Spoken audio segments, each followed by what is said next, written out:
How's it going, everybody? My name is Mike Dewan here, and we're here at the second episode of the 100-Yard Walk.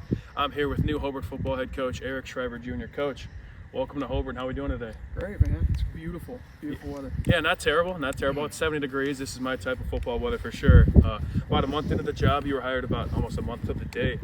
Talk to me about this, how this month has been, again, being on the job, being now the head coach of Hobart football. Yeah, it's been awesome, man. It's been a blessing.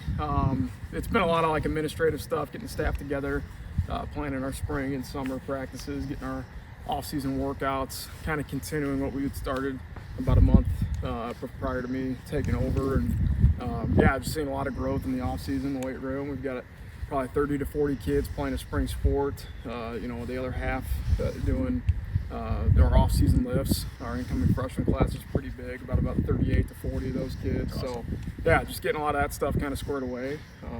Heading into April now, or March, April. Definitely. I noticed you guys have been moving a lot of weight. I've been seeing on kind of what you've been reposting on socials and, of course, the Hobart account. How important is this first off season with you as head coach and kind of getting to know these players as well as developing them for hopefully a successful season? Yeah, I think it's all about relationships. But I think the biggest thing is just implementing that culture that we want to see on the field, in the weight room, in the off season, kids working together.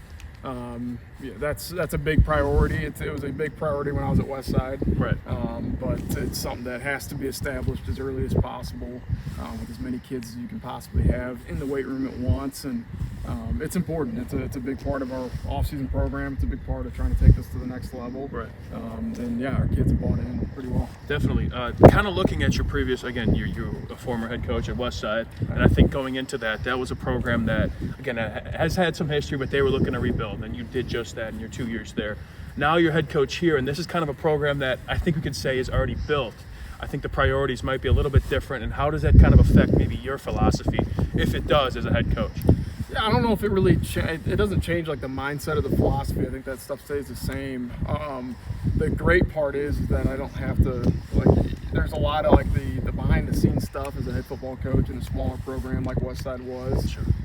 That you don't have to necessarily do here. A lot of that, the day-to-day things, the operations of things change pretty drastically. Coming here from Westside, now I think it's more focusing on really the program development of things. It's not, it's a lot of that type of stuff. It's, being able to meet one-on-one with kids throughout the day. It's the weight room, being able to spend a little bit more time there, spend a little bit more time on the field.